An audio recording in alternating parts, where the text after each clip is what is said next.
আমাদের বাংলা দ্বিতীয় পত্রে কি কি আসতে পারে, কিভাবে কোশ্চেন প্যাটার্নটা হয়। ওকে, তো আমাদের বাংলা দ্বিতীয় পত্রে দুইটা অংশ থাকে, একটা হচ্ছে আমাদের ব্যাকরণিক অংশ আর একটা হচ্ছে আমাদের নির্মিত অংশ। সো আমাদের ব্যাকরণিক অংশে 6টা টপিক থাকে। এই 6টা টপিক দেখা যাচ্ছে এখানে আমাদের অলমোস্ট এখানে আমাদের 30 মার্ক এবং আমাদের নির্মিতি যে অংশ রয়েছে সেখানে আমাদের রয়েছে 70 মার্কস। ওকে, সো আমাদের ব্যাকরণিক পার্টে যেগুলো আছে এগুলো একটু আমরা দেখে নিব যে এখানে আমাদের কিভাবে প্রশ্ন আসতে পারে। হ্যাঁ, সো প্রথমত যেটা আসবে সেটা হচ্ছে 1 নাম্বার প্রশ্নে, সেটা হচ্ছে আমি একটু কালারটা চেঞ্জ করে নিই। ওকে, 1 নাম্বার প্রশ্নে আমাদের যেটা দেয়া থাকবে সেটা হচ্ছে বাংলা উচ্চারণের নিয়ম দেয়া থাকবে। আমাদের বাংলা উচ্চারণের নিয়ম বলবে যে এখানে আমাদের আদ্য অ বা মধ্য অ বা অন্ত অ, অথবা বলতে পারে যে আমাদের ম ফলা উচ্চারণের 5টা নিয়ম লেখো, অথবা ব ফলা উচ্চারণের 5টা নিয়ম লেখো, অথবা বলতে পারে যে আমাদের র ফলা উচ্চারণের 5টা নিয়ম লেখো। যেকোনো, এখানে আমাদের বেসিক্যালি নিয়মটা আসবে, এখানে আমাদের নিয়ম আসবে, নিয়ম। এবং অথবা দিয়ে আরো একটা থাকবে, সেটা হচ্ছে আমাদের উচ্চারণ লিখতে বলবে। এখানে আমাদের 8টি শব্দ দেয়া থাকবে, এই যে শব্দগুলো দেয়া থাকবে এগুলো থেকে জাস্ট উচ্চারণ করতে হবে, উচ্চারণটা লিখতে হবে। সাপোজ আমি একটা শব্দ লিখতেছি, অধ্যক্ষ, অধ্যক্ষ, এইটাকে জাস্ট আমাদের উচ্চারণ করতে হবে। এই শব্দটা আমাদের উচ্চারণ লিখতে হবে এখানে, যে অ্যাকচুয়ালি উচ্চারণটা কি হবে। যেমন এখানে আমাদের উচ্চারণটা লিখতে হবে, কিভাবে হয় দেখি, একটু দেখে নি। যে প্রথমে কি আছে, অ আছে, অ এর পরে যদি আমাদের কি থাকে, জ ফলা থাকে, তাহলে আমাদের কি অ এর উচ্চারণ ও এর মতো হয়ে যায়। আমরা আদ্য অ এর নিয়মে পড়েছিলাম প্রিভিয়াস ক্লাসে। হ্যাঁ, তো এখানে আমাদের কি হবে তাহলে, ও। ওকে, তাহলে এখানে আমাদের কি হবে, ও। এরপরে কি আছে আমাদের, ধ। তো ও, এখানে উচ্চারণটা কি হবে, ও দ আসবে। তারপরে আমাদের কি হবে, অধ্যক, ধয় ওকার, অধ্যক। আর যেহেতু আমাদের ক্ষিয় কোথায় আছে, শেষে রয়েছে, সেক্ষেত্রে আমাদের ক প্লাস খ উচ্চারণ হবে। তাহলে অধ্যক খ, এই যে খ, এই যে আমাদের এভাবে কি করতে হবে, লিখতে হবে। এটা আমাদের খ নাম্বারে, অর্থাৎ অথবা দিয়ে যেটা থাকবে সেখানে আমাদের এইভাবে লিখতে হবে। এবং আমাদের যে 1 নম্বরে ক নাম্বারে যেটা আসবে সেটা হচ্ছে আমাদের ক বিভাগ থেকে, সেটা হচ্ছে আমাদের নিয়মটা লিখতে হবে। এখানে 5টা নিয়ম, প্রত্যেকটা নিয়মের জন্য 1 মার্কস। এবং এখানে আমাদের উচ্চারণে, এখানে আমাদের প্রত্যেকটার জন্য কি 1 মার্কস করে দেওয়া হবে, অর্থাৎ টোটাল আমাদের 5টা লিখতে হবে। তাহলে 5টা হলে কত মার্কস, এখানে আমাদের উচ্চারণের নিয়ম থেকে আমাদের কত মার্কস পাবো, এখানে আমরা 5 মার্কস পেয়ে যাব। ওকে, এরপরে চলে আসি আমরা 2 নম্বরে যেটা থাকবে। 2 নম্বরে যেটা থাকবে সেটা হচ্ছে বাংলা বানানের নিয়ম থাকবে। বাংলা বানানের নিয়মে এখানে আমাদের জাস্ট নিয়ম লিখতে হবে। এখানেও 5টা নিয়ম লিখতে বলবে, যে আমাদের একারের নিয়ম লিখো, বা রস্বই ইকার কোথায় বসে, এখানে আমাদের যে বানানগুলো, এখানে নিয়মটা লিখতে বলবে। অথবা দিয়ে আরো একটা থাকবে, সেটা হচ্ছে বানানটা শুদ্ধিকরণের নিয়মটা লিখতে বলবে। যে আমাদের এখানে ভুল বানান দেয়া থাকবে। সাপোজ আমি একটা বানান লিখতেছি, গণনা। এই এই যে আমাদের এই গণনা বানানে কোথায় আমাদের ভুল রয়েছে, আমাদের ভুলটা দেয়া থাকবে, আমাদের সঠিকটা লিখতে হবে। তাহলে আমরা একটু দেখে নিই যে এখানে আমাদের কোথায় ভুল রয়েছে। তাহলে গণনা বানানে কোথায় ভুল রয়েছে, আমরা জানি যে গণনা, বর্ণনা, তারপরে এই যে এই শব্দগুলো রয়েছে, তারপরে পানিনি, এই সকল শব্দে আমাদের কি থাকে, প্রথমে মূর্ধন্য, পরে দন্তান্ন। সেক্ষেত্রে আমাদের কি হবে, গণনা। এই যে, তাহলে এখানে আমাদের 8টা দেয়া থাকবে, আমাদের কি 5টা লিখতে হবে। এভাবে আমাদের কি করতে হবে, এভাবে আমাদের 1 নাম্বার 2 নাম্বার এভাবে আমাদের লিখতে হবে। তাহলে 1 নাম্বার হচ্ছে আমাদের উচ্চারণ। উচ্চারণ থেকে আমরা যদি প্রপারলি 10 মার্ক উঠাতে চাই এবং খুব অল্প সময়ে, সেক্ষেত্রে আমরা খ নাম্বার থেকে আনসার করব। খ নাম্বার থেকে কি করব, আনসার করব। এরপরে 2 নাম্বারে যেটা আছে বাংলা বানানের নিয়ম, বাংলা বানানের নিয়ম থেকেও কি করব, আমরা খ নাম্বার থেকে আনসার করব, অর্থাৎ খ বিভাগ থেকে কি করব, আনসার করব। এবং এরপরে আমরা চলে আসি এরপরে আমরা দেখে নিই আর কি কি রয়েছে। এরপরে আমাদের যেটা রয়েছে সেটা রয়েছে এখানে 3 নম্বরে কি প্রশ্ন আসতে পারে। 3 নম্বরে আমাদের যে প্রশ্নটা আসবে সেটা হচ্ছে বাংলা ভাষার ব্যাকরণিক শব্দ শ্রেণী। এখানে বাংলা ভাষার ব্যাকরণিক শব্দ শ্রেণীতে যেটা রয়েছে সেটা হচ্ছে, আমরা তো ছোটবেলা থেকে পড়ে আসছি যে পার্টস অফ স্পিচ।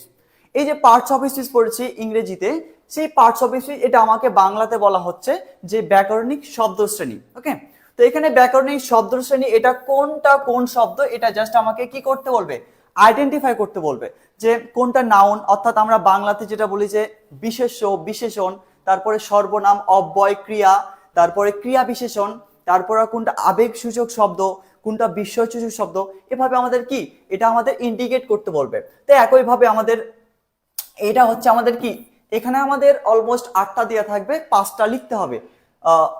এখানে আমাদের তাহলে কত মার্কস, এইখানে আমাদের 5 মার্কস, অথবা যদি আমাদের বেশি দেওয়া থাকে এখানে আমাদের 5 মার্কস থাকতেছে সেক্ষেত্রে, অথবা আমাদের যদি বাক্য দিয়ে দিয়ে থাকে সেক্ষেত্রে আমাদের 10 মার্ক থাকতে পারে।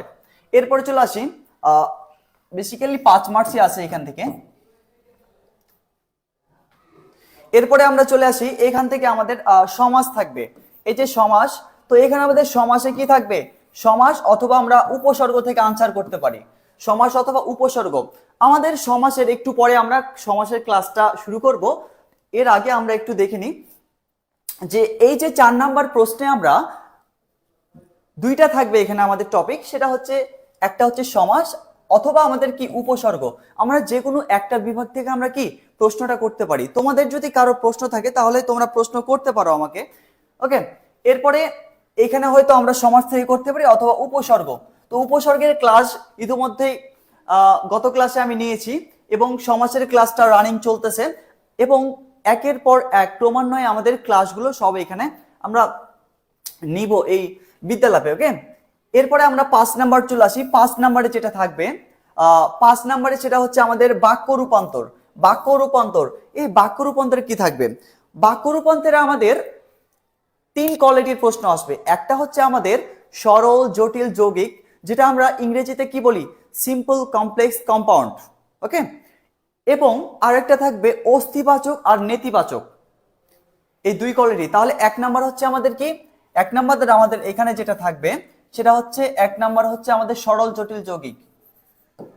সরল, তারপর হচ্ছে জটিল, আরেকটা থাকবে আমাদের যৌগিক, যৌগিক বাক্য।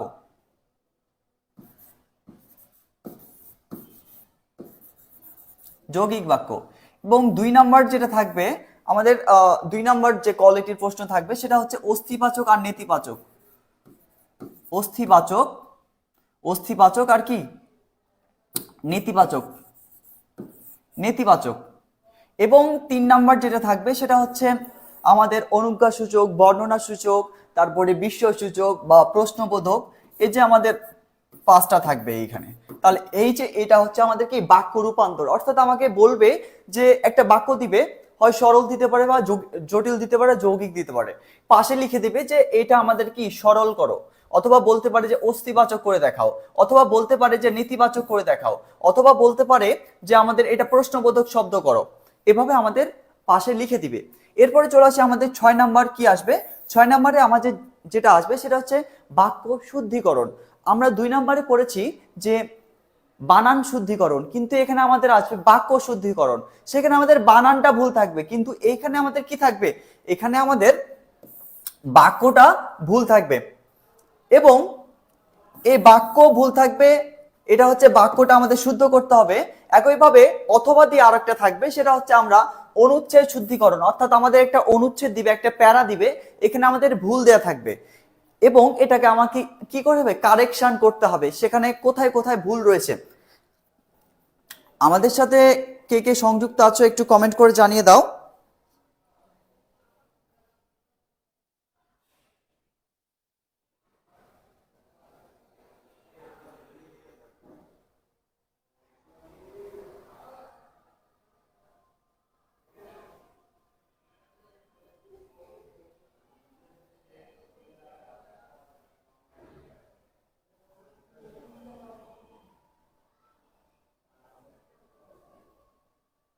ওকে,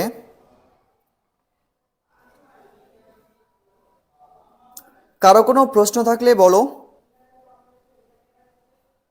কারো কোনো প্রশ্ন থাকলে কমেন্ট করে জানিয়ে দাও।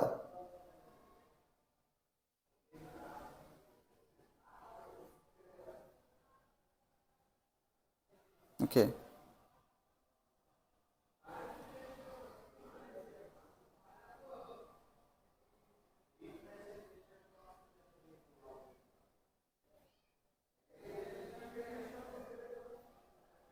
আপাতত কারো কোনো প্রশ্ন নেই। ওকে, থ্যাংক ইউ। আচ্ছা, এরপরে আমরা যেটা দেখবো সেটা হচ্ছে আমরা নির্মিত অংশ দেখবো। এখানে আমাদের এটা হচ্ছে আমাদের ব্যাকরণিক অংশ, প্রত্যেকটাতে আমাদের 5 মার্কস করে থাকবে। এরপরে আমরা যেটা দেখবো সেটা হচ্ছে আমাদের কি থাকবে, আমাদের নির্মিত অংশ। এখানে আমাদের নির্মিত অংশে কি কি থাকবে সেটা একটু আমরা এখানে দেখে নিব। সেটা হচ্ছে প্রথমত আমাদের কি থাকবে, পারিভাষিক শব্দ। পারিভাষিক শব্দ এখানে আমাদের 10টা লিখতে হবে, অনেকগুলো থাকবে, প্রায় 15টা হয়তো থাকবে, 15-16টা থাকতে পারে। এখানে আমাদের 10টা লিখতে হবে, এখানে আমাদের 10 মার্ক, একটাতে 1 মার্কস করে। অর্থাৎ পারিভাষিক শব্দ যেটা হচ্ছে আমাদের সচরাচর ইউজ করা হয় না। যেমন আমি যদি বলি যে পুলিশ, এই যে পুলিশ, এটার কি কোনো বাংলা শব্দ আছে? বাংলা শব্দ নাই। তো এগুলোর একটা স্পেসিফিক একটা কি নাম রয়েছে, অর্থাৎ এগুলোকে রিপ্রেজেন্ট করার জন্য আমরা একটা নামে ডাকি। এগুলো হচ্ছে আমাদের কি পারিভাষিক শব্দ। ওকে, তো এটা দেখা যাচ্ছে অথবা দিয়ে আরেকটা থাকবে, সেটা হচ্ছে অনুবাদ। সেটা কি, সেটা হচ্ছে অনুবাদ করতে বলবে। অনুবাদ কি বলবে এখানে, আমাদের পারিভাষিক শব্দ অথবা অনুবাদ, যে কোনো আমরা একটা করতে পারি এখানে, যে কোনো একটা আমরা কি এখানে লিখতে পারি। আচ্ছা, এরপরে আমরা দেখে নিই, সেটা হচ্ছে দিনলিপি অথবা প্রতিবেদন। আমরা দিনলিপি থেকেও আনসার করতে পারি, প্রতিবেদন থেকেও কি করতে পারি, আনসার করতে পারি। দিনলিপি অর্থাৎ এখানে আমাদের দিনের একটা অংশ সম্পর্কে আমরা যেটা লিখতেছি সেটা হচ্ছে কি দিনলিপি। এখানে জাস্ট তারিখ, বার, সময় লিখে আমরা জাস্ট প্যারা আকারে লিখবো। এখানে আমাদের কত মার্কস থাকবে, এখানে আমাদের 10 মার্ক। এরপরে চলে আসে আমরা ইমেল। 9 নাম্বার কি, ইমেল অথবা লিখতে পারি যে আবেদনপত্র। এটা অধ্যক্ষর কাছে লিখতে পারি আবেদনপত্র, বা আমরা লিখতে পারি যে সংবাদপত্র প্রকাশের জন্য যে আবেদন, সেটাও আসতে পারে এখানে। তাহলে আবেদনপত্র মানে যতগুলো আবেদনপত্র আছে সবগুলো এখানে আসবে। অথবা আরেকটা আসবে কি, সেটা হচ্ছে আমরা ইমেল লিখতে পারি। সেক্ষেত্রে আমরা যেটা ফলো করব সেটা হচ্ছে আমরা এখান থেকে ইমেলের আনসারটা করব, এবং 8 নম্বরে যেটা করব সেটা হচ্ছে দিনলিপি থেকে আনসার করব, এবং 7 নম্বরে যেটা করব সেটা হচ্ছে পারিভাষিক শব্দ থেকে কি করব, আনসার করার চেষ্টা করব। এরপরে চলে আসে আমরা 10 নম্বরে আমাদের 3টা জিনিস থাকবে। একটা হচ্ছে আমাদের সারাংশ অথবা সারমর্ম, যে কোনো একটা আসবে। আমাদের পরীক্ষা কি আসবে, হয় সারাংশ আসবে অথবা কি সারমর্ম আসবে, এবং এই দুইটার মাঝে একটা আসবে, এবং ভাব সম্প্রসারণ আসবে। সেক্ষেত্রে আমরা যেটা চেষ্টা করব সেটা হচ্ছে সারাংশ সারমর্ম থেকে আনসার করার চেষ্টা করব। এক্ষেত্রে আমাদের যেটা হয়, আমাদের সময়টা কি হয়, বেঁচে যায়, অল্প সময়ের মধ্যে আমরা আনসারটা করতে পারি। এরপরে চলে আসি 11 নম্বরে আমাদের, সেটা হচ্ছে সংলাপ অথবা ক্ষুদে গল্প। এই দুইটার মধ্যে আমরা যে কোনো একটা থেকে আনসার করব। অর্থাৎ আমাদের ক্ষুদে গল্প আসতে পারে অথবা আমাদের সংলাপ আসতে পারে। এখন স্যার সংলাপটা কি? সংলাপ হচ্ছে, তোমরা ছোটবেলায় ডায়লগ পড়ছো না, এই যে ডায়লগ, এটা আমাদের কি বলা হয়, বাংলাতে বলা হয় যে সংলাপ। তো একইভাবে আমাদের এইখানে 10টা করে 20টি কি করতে হবে, আমাদের কনভারসেশন লিখতে হবে। ওকে, এবং আমরা যে কাজটা করব, এই সংলাপ, তারপরে আমাদের ভাব সম্প্রসারণ, ইমেল বা আবেদনপত্র বা দিনলিপি, এগুলো লেখার সময় একটা জিনিস ফলো করব, সেটা হচ্ছে আমরা পেজের, আমাদের তো পেজ এইভাবে থাকে তাই না, আমাদের পেজটা এইভাবে থাকে, তারপরে এইখানে আরেকটা থাকে। তো আমরা যেটা করব সেটা হচ্ছে আমরা লেখাটা এইখান থেকে শুরু করব। আমরা লেখাটা কি এখান থেকে শুরু করব। যেহেতু এখানে আমাদের 10 মার্ক, সেক্ষেত্রে আমাদেরকে তো এমনি এমনি আর 10 মার্ক দিবে না। ওকে, সেক্ষেত্রে আমরা এইখান থেকে শুরু করব আর এইখানে কি শেষ করব। যদি এখানে আমাদের শেষ হয়ে যায় তাহলে তো ভালোই, যেহেতু আমাদের যেগুলো লেটার থাকে, আর যদি এখানে না হয় সেক্ষেত্রে আমরা এইখানে শেষ করব। অর্থাৎ আমরা লেখা শুরু করব এখান থেকে, আমাদের এই প্যারা থেকে কি লেখাটা শুরু করব। সেক্ষেত্রে টিচারদের যেটা হয় সেটা হচ্ছে খাতাটা দেখতে সহজ হয়, বিরক্ত বোধ করে না। এজন্য আমরা কি করব, আমরা লেখার সময় বাম সাইড থেকে লিখব। তাহলে কি করব, লেখার সময় বাম সাইড থেকে লিখব। এরপরে আমরা একটু চলে আসি, আর কি রয়েছে এখানে, আমাদের 12 নম্বরে কি রয়েছে? 12 নম্বরে রয়েছে রচনা। এখন রচনা এখানে অলমোস্ট আমাদের যেটা লিখতে হবে সেটা হচ্ছে 20 পেজ লিখতে হবে, 18 থেকে 20 পেজ, 18 থেকে 20 পেজ মাস্ট লিখতে হবে। যেহেতু এখানে আমাদের 20 মার্ক রয়েছে, সেক্ষেত্রে আমাদের এটা বড় করে লিখতে হবে। তাহলে এখানে আমাদের 10, 20, 30, 40, 50, 70, তাহলে এগুলো আমাদের সবগুলো হচ্ছে 10 মার্ক করে থাকবে। এখানেও 10 মার্ক, এখানেও 10 মার্ক, এখানে 20 মার্ক, তাহলে টোটাল আমাদের এখানে আমাদের 70 মার্কস থাকবে। আমাদের নির্মিত অংশ কত মার্কস? 70 মার্ক এখানে আমাদের নির্মিত অংশ থাকবে, এবং আমাদের ব্যাকরণিক অংশে থাকবে 30 মার্ক। ওকে, তাহলে আশা করি তোমরা এই যে বাংলার ইন ডিটেলস পুরোটা বুঝতে পেরেছো যে আমাদের মান বন্টনটা কিভাবে করা হবে। আচ্ছা, এরপরে আমরা চলে আসি আজকে আমাদের যে মূল টপিক, সেটা হচ্ছে আজকে আমরা মূলত আলোচনা করব সমাস নিয়ে। আজকে গত ক্লাসে আমি সমাসের যে বেসিক ক্লাসটা নিয়েছিলাম, আজকে আমি সমাসের যে দ্বিতীয় ক্লাসটা রয়েছে সেটা নিয়ে আজকে আলোচনা করব। আজকে যেটা আলোচনা করব সেটা হচ্ছে সমাসের দ্বিতীয় পর্ব, সেটা হচ্ছে কর্মধারায় সমাস নিয়ে আলোচনা করব। গত ক্লাসে আমরা যেটা করেছিলাম সেটা হচ্ছে দ্বন্দ্ব সমাস নিয়ে আলোচনা করেছিলাম এবং বেসিক সম্পর্কে একটু আলোচনা করেছিলাম। তো এখন আমি যেটা করব সেটা হচ্ছে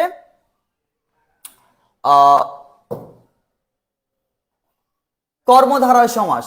কর্মধারায় সমাসের আরো একটা নাম রয়েছে, সেটা হচ্ছে বর্ণনা সমাস। বর্ণনা সমাস, তাহলে কর্মধারায় সমাসের অপর নাম কি? পরীক্ষায় আসতে পারে আমাদের, হ্যাঁ, আমাদের বিশেষ করে ভর্তি পরীক্ষায় আসতে পারে যে কর্মধারায় সমাসের অপর নাম কি। তখন কি হবে? আমাদের বর্ণনা সমাস। এই কর্মধারায় সমাসটা আবার কত প্রকার? কর্মধারায় সমাসটা কত প্রকার এটা তো আমাদের জানতে হবে। গত ক্লাসে আমরা যেটা আলোচনা করেছিলাম, আমরা দ্বন্দ্ব, দ্বিগু, কর্মধারায় তৎপুরুষ, অব্যয়ভাব, তারপরে রয়েছে বহুব্রীহি, এই যে আমাদের 6 প্রকার সমাস রয়েছে, কিন্তু এক্স্যাক্টলি আমাদের সমাস হচ্ছে 4 প্রকার। কিন্তু আমরা এই 6 প্রকার নিয়ে কি আলোচনা করব? প্রত্যেকটা সমাস নিয়েই আলোচনা করব, যেহেতু আমাদের পরীক্ষায় চলে আসতে পারে। সেক্ষেত্রে আমরা 6টা সমাস নিয়েই আলোচনা করব। এখন চলে এসে আমরা যে কর্মধারায় সমাস, এই কর্মধারায় সমাসটা কি? এই কর্মধারায় সমাসটা হচ্ছে এই যে কর্মধারায় সমাস, কর্মধারায়, এখানে আমাদের এই কর্মধারায় সমাসের পরপদ প্রধান। কোন পদ? এটা হচ্ছে আমাদের পরপদ প্রধান। পরপদ কি? এখানে আমাদের পরপদ প্রধান। এই কর্মধারায় সমাস হচ্ছে কি? পরপদ প্রধান। এবং এই কর্মধারায় সমাসকে আবার কয়েকটা ভাগে ভাগ করা হয়েছে। ওকে, তো এই কর্মধারায় সমাসকে কয় ভাগে ভাগ করা হয়েছে? কর্মধারায় সমাসকে ভাগ করা হয়েছে 5 ভাগে। তাহলে কয় ভাগে? 5 ভাগে। তাহলে কর্মধারায় সমাসটা হচ্ছে আমাদের কত প্রকার? 5 প্রকার। 5 প্রকার। এই 5 প্রকার নিয়ে আজকে আমরা আলোচনা করব। আজকে আমরা এই 5 প্রকার নিয়ে কি করব? আলোচনা করব। তো সর্বপ্রথমে যেটা রয়েছে সেটা হচ্ছে আমাদের উপমান আর উপমিত কর্মধারায় সমাস। উপমান আর কি? উপমিত। তাহলে প্রথমে কি লিখব? উপমান। উপমান, তারপর কি রয়েছে? উপমিত।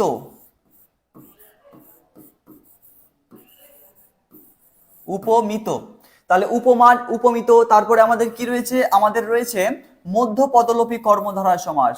কি পদলোপী? মধ্য পদলোপী। মধ্য পদলোপী কর্মধারায় সমাস। কিন্তু এখানে আমাদের আরেকটা বিষয় রয়েছে, আমাদের কিন্তু মধ্য পদলোপী আরো একটা সমাস রয়েছে। সেই সমাসটা হচ্ছে কি? আমাদের মধ্য পদলোপী বহুব্রীহি সমাস। মধ্য পদলোপী কর্মধারায় আর মধ্য পদলোপী বহুব্রীহি সমাস রয়েছে। এই জন্য আমরা যে কাজটা করব সেটা হচ্ছে আমরা এই দুইটা একসাথে শিখবো। তাহলে কি করব? দুইটা কি একসাথে শিখবো। দুইটা একসাথে।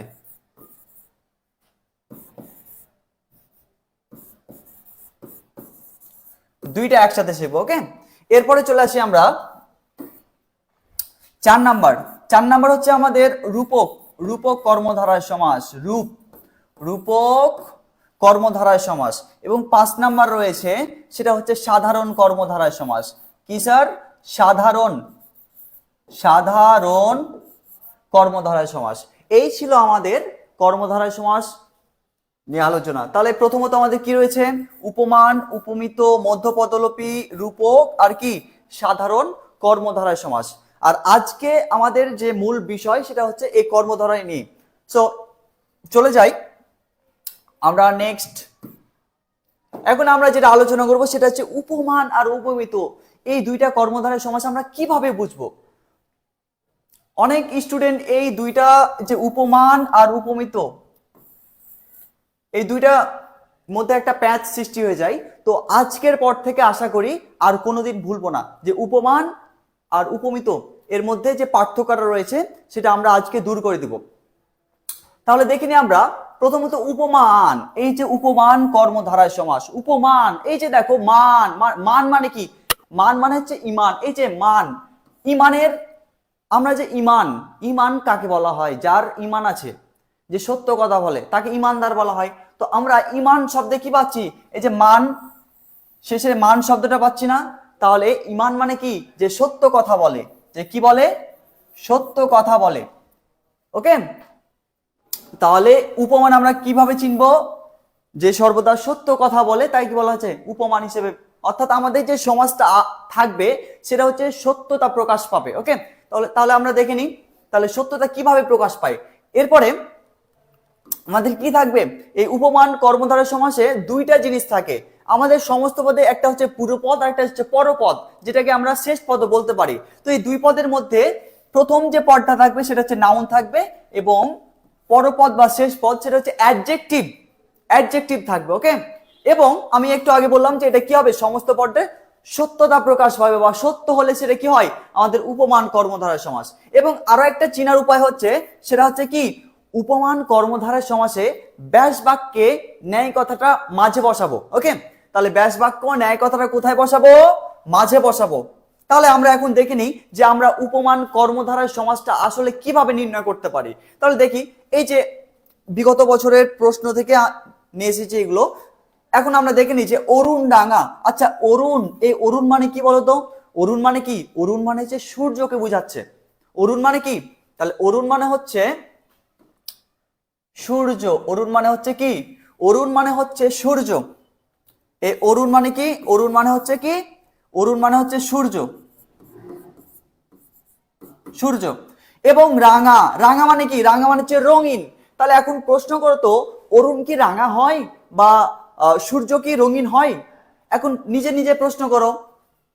যদি আনসারটা পাও তাহলে এটা কি হবে? আমাদের উপমান কর্মধারয় সমাস হবে। আর যদি মনে করো না এটা মিথ্যা কথা বলতেছে, তাহলে এটা আমাদের হবে না। তাহলে এখন প্রশ্ন করে দেখো তো, অরুণ কি রাঙা হয়? হচ্ছে হ্যাঁ, অরুণ তো রাঙাই হয়। তাহলে কি হবে? এটা আমাদের উপমান কর্মধারয় সমাস। তাহলে এখন আমি বলেছিলাম এটার ব্যাস বাক্য কিভাবে নির্ণয় করব। তাহলে দেখে নি, অরুণ রাঙা, তাহলে আমি কি বলেছি? ব্যাস বাক্যে মাঝে ন্যায় কথাটা থাকবে। তাহলে এটা আমাদের ব্যাস বাক্য কি হবে?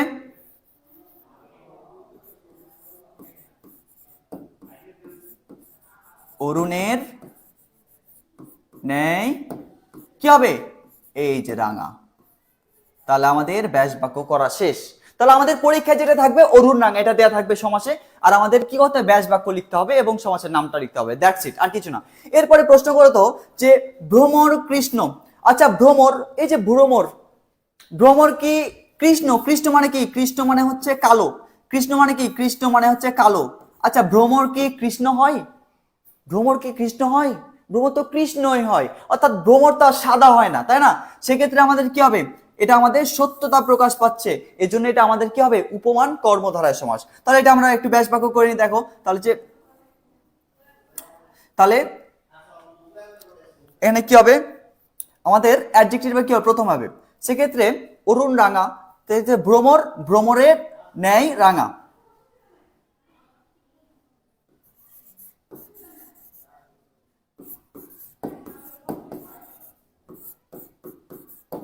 ভ্রমণের ন্যায়, এটা রাঙা, এটা হচ্ছে কৃষ্ণ। ভ্রমণের ন্যায় কি হবে? কৃষ্ণ, যেহেতু এখানে কি রয়েছে? কৃষ্ণ রয়েছে, মানে কালো রয়েছে।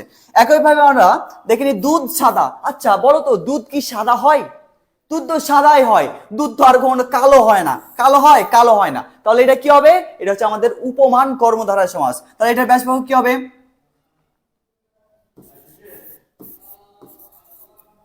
তাহলে এটা আমাদের ব্যাস বাক্য হবে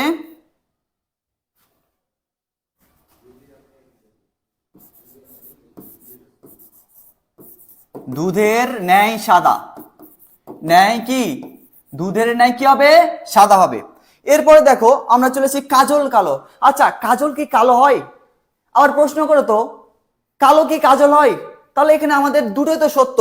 কাজল তো কালোই হয়, কাজল তো সাদা হয় না। তাহলে এটা কি হবে? আমাদের উপমান কর্মধারয় সমাস। তাহলে একইভাবে আমরা ব্যাসবাক্য করি, কাজলের ন্যায় কি হবে? ন্যায় কালো। এরপরে দেখেন আমি কুসুম কোমল। আচ্ছা, এই যে কুসুম কি কোমল হয় বা কোমল কি কুসুম হয়? এখন প্রশ্ন করো তো, কুসুম তো কোমলই হয়, অন্য কিছু তো আর হয় না। এই জন্য এটাও আমাদের কি হবে? উপমান কর্মধারয় সমাস। তাহলে এটা আমাদের ব্যাসবাক্য কি হবে? কুসুম, কুসুমের ন্যায় কোমল। তাহলে কত সুন্দরভাবে আমরা সমস্ত পদ থেকে ব্যাস বাক্য খুব সহজে নির্ণয় করতে পারছি। এরপরে আমরা দেখে নিই যে উপমান আর উপমিত। এখন উপমিত আমরা কিভাবে চিনবো? উপমিত হচ্ছে মিথ্যা সমাস, অর্থাৎ এটা যদি সত্য হয়, উপমিত হচ্ছে মিথ্যা, মানে এখানে মিথ্যা প্রকাশ পাবে। ওকে, তাহলে এখানে আমরা কি বলেছি? সমস্ত পদে মিথ্যা হলে সেটা কি হবে?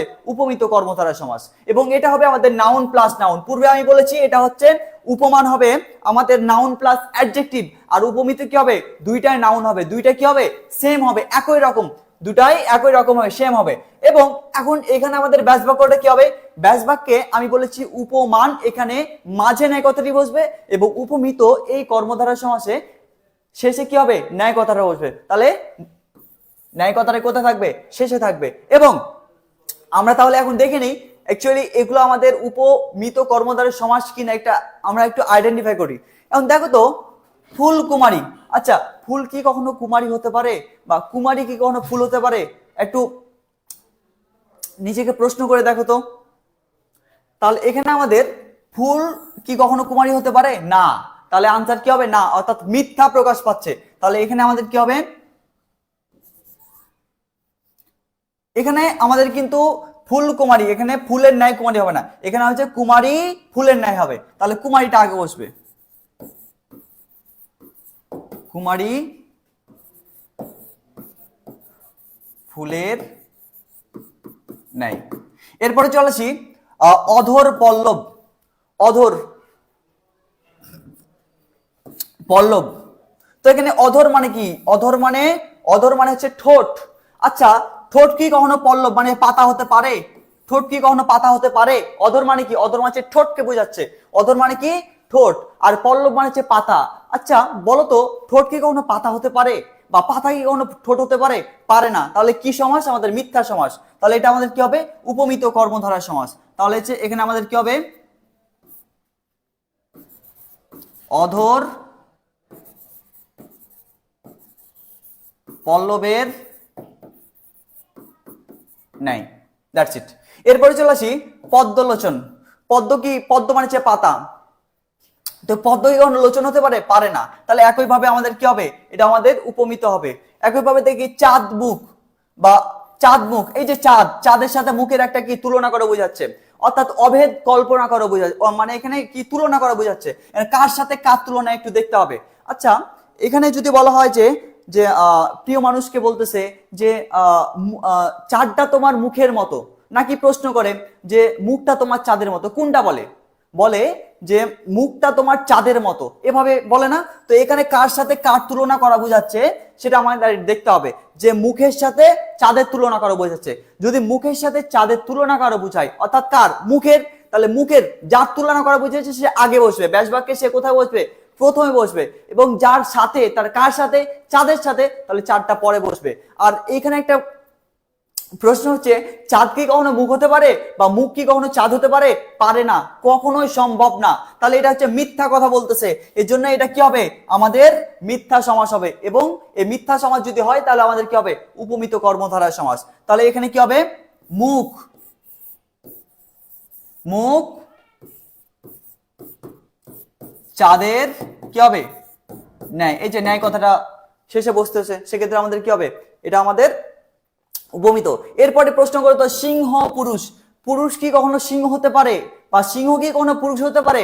কখনোই হতে পারে না। তাহলে এটাও আমাদের কি? মিথ্যা কথা বলতেছে। আর যদি মিথ্যা বলে তাহলে এটা আমাদের কি হবে? উপমিত কর্মধারয় সমাস। তাহলে এখানে আমাদের ব্যাস বাক্যটি কি হবে? সিংহ পুরুষের ন্যায়। তাহলে এই তো হয়ে গেল আমাদের ব্যাস বাক্য। কত সহজে আমরা সমস্ত পদ থেকে ব্যাস বাক্য নির্ণয় করতে পারি। আশা করি এরপর থেকে তোমরা আর উপমিত আর উপমান আর উপমিত এর মধ্যে আর কোনো সমস্যা থাকবে না। ওকে, তোমাদের কারো যদি কোনো প্রশ্ন থাকে তাহলে আমাকে কমেন্ট করে জানিয়ে দাও দ্রুত, কারো কোনো প্রশ্ন থাকলে।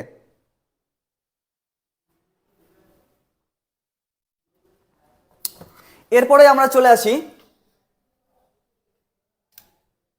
আশা করি কারো কোনো প্রশ্ন নেই। এরপরে আমরা চলে যাই মধ্যপদলোপী কর্মধারয় সমাস। সো এই মধ্যপদলোপী কর্মধারয় আমরা কিভাবে চিনবো? মধ্যপদলোপী দুইটা রয়েছে, একটা হচ্ছে মধ্যপদলোপী কর্মধারয় সমাস, আরটা রয়েছে মধ্যপদলোপী বহুব্রীহি সমাস। আমি বলেছি যে কর্মধারয় সমাসে হচ্ছে পরপদ প্রধান এবং বহুব্রীহি সমাসে হচ্ছে কি অন্য পদ প্রধান বা কোনো পদ প্রধান নয়। সেক্ষেত্রে আমাদের যেহেতু দুটো মধ্যপদলোপী দুটো রয়েছে, সেক্ষেত্রে আমরা একসাথে শিখবো। ওকে, সেক্ষেত্রে আমাদের মধ্যপদলোপী কর্মধারয় সমাসে মনে রাখতে হবে যে এখানে মাঝের পদটা লোপ পাবে এবং মধ্যপদলোপী বহুব্রীহি সমাসে কি হবে? আমাদের ব্যাস বাক্যে শেষের পদটি লোপ পাবে। যেমন আমি এখানে লিখেছি স্মৃতিসৌধ, এক্ষেত্রে আমাদের স্মৃতি রক্ষার্থে যে সৌধ, স্মৃতি রক্ষার্থে সৌধ, তাহলে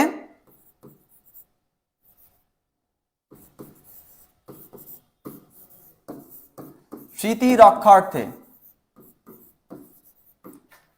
স্মৃতি রক্ষার্থে সৌধ, তাহলে এটা কি হবে? স্মৃতিসৌধ। তাহলে এখানে আমাদের কি হচ্ছে? আমাদের যে ব্যাস বাক্যে যে মাঝের পদটা পাচ্ছে এটা হচ্ছে আমাদের লোপ পেয়ে যাচ্ছে, এটা আমাদের সমস্ত পদে লোপ পেয়ে যাচ্ছে, এই জন্য এটা আমাদের কি হবে? এটা আমাদের মধ্যপদলোপী কর্মধারয় সমাস। এবং আমাদের মধ্যপদলোপী বহুব্রীহি সমাস এখানে কি বলেছি? যে আমাদের ব্যাস বাক্যে শেষের পদটি লোপ পাবে। যেমন গায়ে হলুদ, তাহলে গায়ে হলুদের ব্যাস বাক্য কি হবে?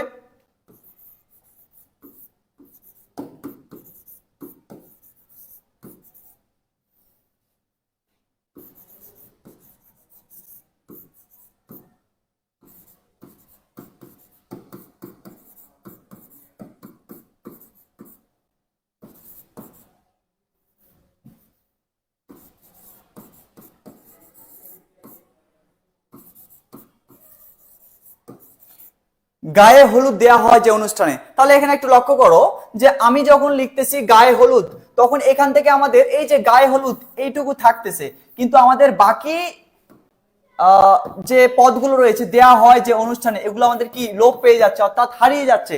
এগুলো কি বলেছি? যে ব্যাস বাক্যে শেষের পদটি লোপ পাবে, তাহলে আমাদের শেষের পদ লোপ পাচ্ছে, এই জন্য এটা আমাদের কি হবে? মধ্যপদলোপী বহুব্রীহি সমাস। একইভাবে আমাদের সিংহাসন, সিংহ চিহ্নিত যে আসন, তারপরে আয়কর, আয়ের উপর কর, আয়ের উপর কর কি হবে? আয়ের উপর কি হবে? কর। তাহলে এখানে আমাদের উপর উপর কথাটা কি লোপ পাচ্ছে, তাহলে হচ্ছে আয় কর হয়ে যাচ্ছে। তারপরে গণতন্ত্র, গণরক্ষাতে যে তন্ত্র, তারপরে হচ্ছে জয়ধ্বনি, জয়ের জন্য ধ্বনি, তারপর জ্যোৎস্না রাত, জ্যোৎস্না শোভিত রাত। একইভাবে আমাদের কি সবগুলোর মাঝের পদ লোপ পাচ্ছে। এরপরে আমরা এখানে চলে আসি যে আমাদের মধ্যপদলোপী বহুব্রীহি সমাসে কি হয়? এখানে মধ্যপদলোপী বহুব্রীহি সমাসে দেখো আমাদের মুখে ভাত, তাহলে মুখে ভাতটা কি অ্যাকচুয়ালি? আমাদের মুখে ভাতটা কি এটা আমাদের চিন্তা হবে। যেমন এইখানে আমাদের মধ্যপদলোপী কর্মধারয় সমাস বলেছি যে এখানে মধ্যপদলোপী কর্মধারয় সমাসে আমাদের পরপদটা প্রধান হয়। কোন পদ? এখানে আমাদের পরপদটা কি হয়? প্রধান হয়। এবং আমাদের মধ্যপদলোপী বহুব্রীহি সমাসে কোনো পদ প্রধান নাই, এখানে আমি বলেছি যে পরপদ প্রধান, পরপদ প্রধান। যেমন এখানে আয় কর, এখানে করের প্রাধান্যটা আমাদের কি বেশি, এজন্য আমাদের কি এখানে কি কর কর, এই জন্য এটা কি হচ্ছে আমাদের মধ্যপদলোপী কর্মধারয় সমাস। আর এখানে দেখো আমরা যেটা দেখতেছি মধ্যপদলোপী বহুব্রীহি সমাসে, এই যে মুখে ভাত, তাহলে মুখ আর ভাত কোনটার অর্থ প্রাধান্য পাচ্ছে এখানে? মুখে ভাত দ্বারা অ্যাকচুয়ালি কি বোঝায়? মুখে ভাত দ্বারা একটা অনুষ্ঠানকে বোঝায়, একটা নির্দিষ্ট একটা অনুষ্ঠানকে, অর্থাৎ মুখ এবং ভাত কোনোটার অর্থ এখানে প্রাধান্য পাচ্ছে না। দ্যাটস ওয়াই এখানে কি হবে? এটা আমাদের মধ্যপদলোপী বহুব্রীহি সমাস। মানে কোন পদ প্রধান? এটা হচ্ছে আমাদের অন্য পদ প্রধান। কোন পদ প্রধান? অন্য পদ কি? অন্য পদ প্রধান। তাহলে একটু দেখে নিই আমরা মুখে ভাত, তাহলে মুখে ভাত দেয়া হয় যে অনুষ্ঠানে, তাহলে কি হবে এটার ব্যাস বাক্য? মুখে ভাত দেয়া হয় যে অনুষ্ঠানে, বা দেওয়া হয় যে অনুষ্ঠানে।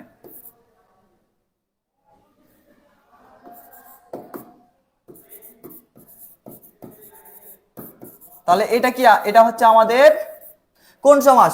এটা হচ্ছে আমাদের মধ্যপদলোপী বহুব্রীহি সমাস। একইভাবে আমাদের বউ ভাত, বউ পরিবেশন করা হয় যে অনুষ্ঠানে, তারপর আমাদের কপোতাক্ষ, কপোত মানে হচ্ছে কবুতর, তাক্ষ এখানে কপোতাক্ষ, কপোতাক্ষ এখানে কবুতরের মতো কি এখানে চোখ যার যে নারীর, কপোতের মতো চোখ, কপোত মানে কি কবিতরের মতো চোখ যে নারী, তাকে কি বলা হয়? কপোতাক্ষ। এবং তারপরে চলে আসি জয়ন্তী। এই জয়ন্তীটি আসলে কি, জয় আর অন্তি, এটার কোনো অর্থ এখানে প্রাধান্য পাচ্ছে না। তাহলে এখানে আমাদের কি জয়ন্তী দ্বারা এক্স্যাক্টলি একটা কি অনুষ্ঠানকে বোঝাচ্ছে, যেমন হচ্ছে জন্ম অনুষ্ঠান, সেটা হচ্ছে জয়ন্তী। সো এটা হচ্ছে আমাদের কি হবে, আমাদের মধ্যপদলোপী বহুব্রীহি সমাস। তো আশা করি তোমাদের মধ্যপদলোপী কর্মধারায় আর মধ্যপদলোপী বহুব্রীহি এই দুইটা সমাসের মধ্যে যে একটা প্যাচ ছিল, আশা করি আজকের পর থেকে আর থাকবে না। এবং কারো কোনো যদি প্রশ্ন থাকে তাহলে তোমরা দ্রুত কমেন্ট করে জানিয়ে দাও। ওকে,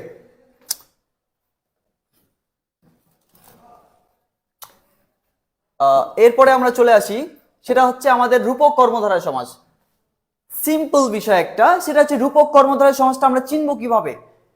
মনে রাখবা যে অদৃশ্য প্লাস দৃশ্যমান সমস্ত পদের প্রথম যে অংশটা থাকবে সে অদৃশ্য, আর যে পরপদ থাকবে সেটা হচ্ছে দৃশ্যমান।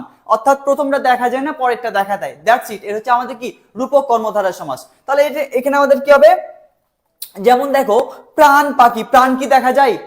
দেখা যায় না। পাখি কি দেখা যায়? পাখি তো আমরা দেখতে পাই। সেক্ষেত্রে আমাদের কি মনে রাখতে হবে, অদৃশ্য প্লাস দৃশ্যমান, অদৃশ্য প্লাস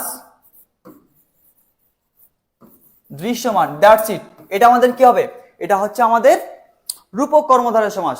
তাহলে আমরা একটু দেখে নিই, যেমন এখানে হচ্ছে বিদ্যাসাগর। তাহলে এখানে আমাদের বেসিক্যালি যে বিষয়টা রয়েছে সেটা হচ্ছে আমাদের অভেদ কল্পনা করা বোঝাচ্ছে।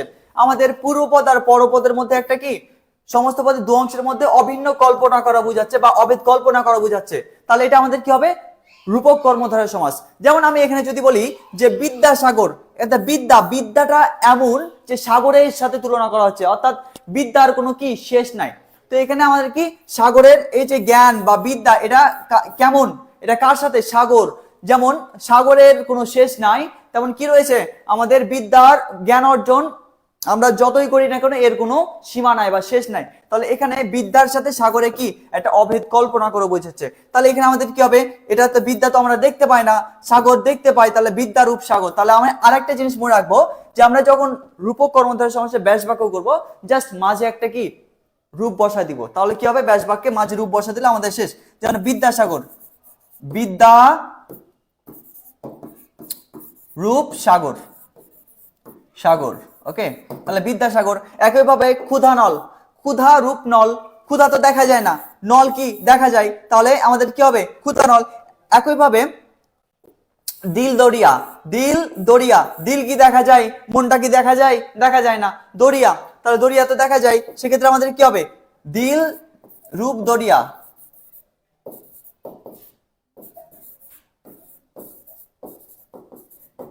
ওকে, এভাবে আমরা কি করব, ব্যাস বাক্য তৈরি করব। একইভাবে প্রাণ ভ্রমর, প্রাণ কি দেখা যায়? প্রাণ তো দেখা যায় না। ভ্রমরা, তাহলে ভ্রমরা তো দেখা যায়, তাহলে এটা কি হবে, প্রাণ রূপ ভ্রমরা। তারপর হচ্ছে মোহ নিদ্রা, একইভাবে হচ্ছে মোহ রূপ নিদ্রা। একইভাবে আমাদের কি যৌবন সূর্য, তাহলে কি হবে, যৌবন দেখা যায়? দেখা যায় না। যৌবন রূপ সূর্য, তাহলে যৌবন সূর্য। একইভাবে বিষাদ আর সিন্ধু, বিষাদ দেখা যায়? যায় না। রূপ সিন্ধু দেখা যায়, সিন্ধু মানে হচ্ছে সাগর, তাহলে সাগর দেখা যায়? সাগর তো দেখা যায়। তাহলে বিষাদ মানে কি, বিষণ্ণতা, গ্লোমি, তো এটা হচ্ছে বিষাদ। সো এখানে বিষাদ তো আমাদের দেখতে পাই না, কিন্তু সিন্ধু দেখতে পাই, তাহলে এটা আমাদের কি হবে, রূপক কর্মধারয় সমাস। তাহলে এটা আমরা ব্যাস বাক্য কি হবে, বিষাদ রূপ সিন্ধু। তাহলে এটা আমাদের কি হবে, রূপক কর্মধারয় সমাস। একইভাবে ভব নদী, নদী দেখা যায় কিন্তু ভব দেখা যায় না। তাহলে জীবন নদী, জীবন তো দেখা যায়, জীবন কি দেখা যায় না, তাহলে নদী কি দেখা যায়, তাহলে এটাকে জীবন, জীবন রূপ নদী হয়ে গেল। তাহলে আমরা খুব সহজে আমরা কি করতে পারি, সমস্ত পদ থেকে ব্যাস বাক্য নির্ণয় করতে পারি। একইভাবে আমরা আমাদের যে এখানে রয়েছে এগুলো সবগুলো আমাদের কি রূপক কর্মধারয় সমাস। এখানে আমাদের সবগুলো কি রয়েছে রূপক কর্মধারয় সমাস।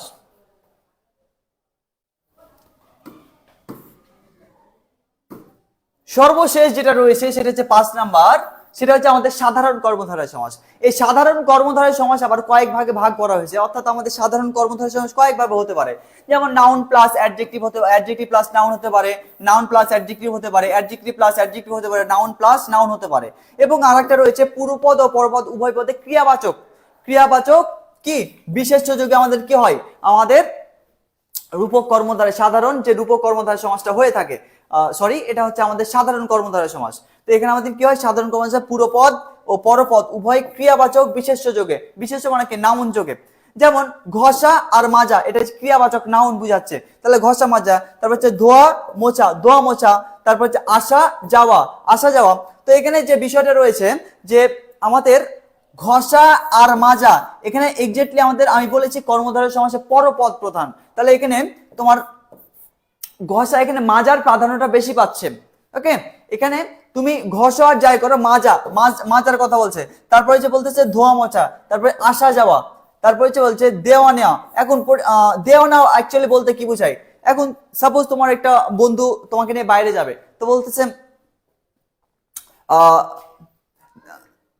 তোমায় কিছু দিবে, এখন দেওয়া নেওয়া বিয়ের যে একটা বিষয় থাকে, বিয়ের যে দেয়া নেওয়ার একটা বিষয় থাকে, নেয়ার কথাটা এটা নেয়ার প্রাধান্যটা এখানে বেশি থাকে।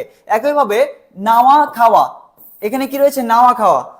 তো এখানে আমরা কিভাবে বুঝবো এটা আমাদের কি সাধারণ কর্মধারয় সমাস। তো সাধারণ কর্ম চেনার উপায় হচ্ছে আমাদের কি কর্মধারয় সমাস চিহ্ন হলো আমাদের পরপদ প্রধান। তো এখন সাপোজ মনে করো যে তোমার একটা বন্ধু তোমায় বলতেছে যে দোস্ত আমরা এখন ঘুরতে যাব, সেক্ষেত্রে তুই না খাওয়াটা ছেড়ে নে। এখন তোমাকে এটা বলে নাই যে তুই খেয়ে নে গোসল টোসল সব করে নে, এমনটা বলে নাই, বলতেছে তুমি কি করো তোমার সব কাজপত্র সব ছেড়ে নাও, এটা বোঝাচ্ছে। অর্থাৎ খাওয়া খাওয়া দাওয়া ছেড়ে নাও, এখন তুমি কিছু নিবে কি নিবে না এটা বোঝায় না, তোমার খাওয়াটার এখানে কি প্রাধান্যটা কি বেশি পাচ্ছে, সেক্ষেত্রে আমরা বলি যে নাওয়া খাওয়াটা সেরে নাও। ওকে, এভাবে আমরা কি করতে পারি আমাদের সাধারণ কর্মধারয় সমাজ কি হতে পারে ঘষা মাজা, ধোয়া মোছা, আসা যাওয়া, নেয়া দেয়া নেয়া, নাওয়া খাওয়া, এগুলো হচ্ছে আমাদের কি, এগুলো আমরা উদাহরণ একটু মনে রাখবো। এরপরে আমরা চলে আসি 1 নম্বরে কি বলেছিলাম যে অ্যাডজেক্টিভ প্লাস নাউন যোগে, এটা আমরা কিভাবে বুঝবো। প্রথমত দেখবো এই যে লাল গোলাপ, লালটা কি, লালটা হচ্ছে আমাদের কি অ্যাডজেক্টিভ, লাল একটা রঙের রং। তার হচ্ছে গোলাপ, যদি রং কেমন এটা তাহলে হচ্ছে লাল, এটা হচ্ছে আমরা অ্যাডজেক্টিভ। গোলাপ, গোলাপটা কি, গোলাপটা হচ্ছে নাউন। একেবারে যে হেড মাস্টার, তাহলে হচ্ছে হেডটা কি, হেড হচ্ছে আমাদের অ্যাডজেক্টিভ আর মাস্টারটা কি নাউন। একেবারে বীর পুরুষ, বীরটা কি, বীরটা হচ্ছে আমাদের অ্যাডজেক্টিভ আর পুরুষটা হচ্ছে নাউন। একইভাবে বীর কেশরী, কেশরী হচ্ছে নাউন আর বীর, বীর কেমন সেটা হচ্ছে বীর, তাহলে আমাদের এটা কি অ্যাডজেক্টিভ। তাহলে এভাবে আমাদের ব্যাস বাক্য যেটা করবো এখানে হচ্ছে লাল গোলাপ, লাল যে গোলাপ। তারপরে যদি হেডমাস্টার, যিনি যিনি হেড তিনি মাস্টার, তাহলে যিনি তিনি মানে সাপেক্ষ সর্বনাম যোগে আমরা ব্যাস বাক্যগুলো তৈরি করতে পারি। এবং বীর পুরুষ, বীর যে পুরুষ, তার বীর কেশরী, বীর যে কেশরী, তাহলে এগুলো হচ্ছে আমাদের কি ব্যাস বাক্য। একইভাবে আমাদের 2 নম্বরে সেটা হচ্ছে নাউন প্লাস অ্যাডজেক্টিভ, অর্থাৎ এখানে আমাদের প্রথমে কি থাকবে, প্রথমে নাউন থাকবে, পরে কি থাকবে অ্যাডজেক্টিভ থাকবে। তো এখানে দেখো যে আলু সিদ্ধ, তাহলে এখানে আলুটা কেমন ছিল, সিদ্ধ ছিল, তাহলে আলুটা কেমন সিদ্ধ, এটা হচ্ছে অ্যাডজেক্টিভ আর আলুটা আলু, আলু হচ্ছে একটা নাউন। সেক্ষেত্রে আমাদের কি হবে, আমরা যখন এটার ব্যাস বাক্য করব অর্থাৎ নাউন প্লাস অ্যাডজেক্টিভ বা অ্যাডজেক্টিভ প্লাস নাউন, প্রথমে আমরা কি করব, প্রথমে আমরা অ্যাডজেক্টিভটা নিয়ে আসবো। এটার ব্যাস বাক্য হবে সিদ্ধ যে আলু, আলু সিদ্ধ। তারপর যদি বলি যে মাছ ভাজা, মাছটা কি নাউন, ভাজাটা কি অ্যাডজেক্টিভ, সেক্ষেত্রে ভাজা যে মাছ। তারপরে হচ্ছে হলুদ পোড়া, হলুদ, হলুদটা কি, হলুদ হচ্ছে নাউন আর পোড়াটা কি কেমন সেটা হচ্ছে অ্যাডজেক্টিভ, সেটা হচ্ছে অ্যাডজেক্টিভ। তাহলে পোড়া যে মরিচ, পোড়া যে হলুদ বা মরিচও বলতে পারি। একইভাবে মানে হচ্ছে বেলা শেষ, এখন বেলাটা কি একটা দিনের অংশকে বোঝাচ্ছে, সেক্ষেত্রে এটা নাউন। এবং শেষ, তাহলে কেমন ছিল, শেষ হয়ে গেছে, সেক্ষেত্রে আমাদের এটা হচ্ছে অ্যাডজেক্টিভ। তাহলে শেষ যে বেলা। তো এভাবে আমরা কি করতে, আমরা ব্যাস বাক্যটা নির্ণয় করতে পারি। এরপরে চলে আসি আমরা অ্যাডজেক্টিভ প্লাস অ্যাডজেক্টিভ যোগে আমাদের কিভাবে হয়। যেমন কাঁচা কি রয়েছে আমাদের অ্যাডজেক্টিভ, কাঁচা পিঠা, আচ্ছা চালাক চতুর রয়েছে, চালাক চতুর, যিনি চালাক সে চতুর। তাছাড়া গণ্যমান্য দুটাই কি আমাদের অ্যাডজেক্টিভ, সহজ সরল দুটাই কি আমাদের অ্যাডজেক্টিভ হচ্ছে। এরপরে আমরা চলে আসি আমরা নাউন প্লাস নাউন যোগে যেটা হয় সেটা হচ্ছে আমাদের দুটোই কি হবে, দুটোই আমাদের নাউন হবে, দুটোই কি নাউন থাকবে। যেমন পণ্ডিত আর মশাই দুটোই কি, দুটোই হচ্ছে আমাদের নাউন। এরপরে চলে আসি দাদা ভাই। এখানে কাঁচা মিঠা, এটা হচ্ছে মিঠা হবে, তাহলে যাহা কাঁচা তাহা মিঠা, তাহলে কাঁচা মিঠা, এটা দুটো আমাদের কি, এটা হচ্ছে আমাদের দুটোই অ্যাডজেক্টিভ। এরপরে চলে আসি 4 নাম্বার, সেটা হচ্ছে পণ্ডিত মশাই, যিনি পণ্ডিত তিনি মশাই, তাহলে দাদা ভাই, দাদা ভাই, এখানে দেখো আমাদের দাদা ভাই, এখানে দাদা এটাও নাউন, ভাই এটাও নাউন। মাস্টার মশাই, যিনি মাস্টার তিনি মশাই, দুটাই কি আমাদের নাউন। তার রাজর্ষি, যিনি রাজা তিনি ঋষি। তারপর হচ্ছে জজ সাহেব, জজ যিনি জজ তিনি সাহেব, এখানে আমাদের সবগুলো কি নাউন প্লাস নাউন যোগে গঠিত হয়েছে। তো আশা করি আজকে আমাদের যে ক্লাস, এখানে আমাদের কর্মধারায় সমাস ফুল যে আলোচনা করলাম, এখানে আমরা A to Z, কারো কোনো প্রশ্ন থাকলে তোমরা করতে পারো।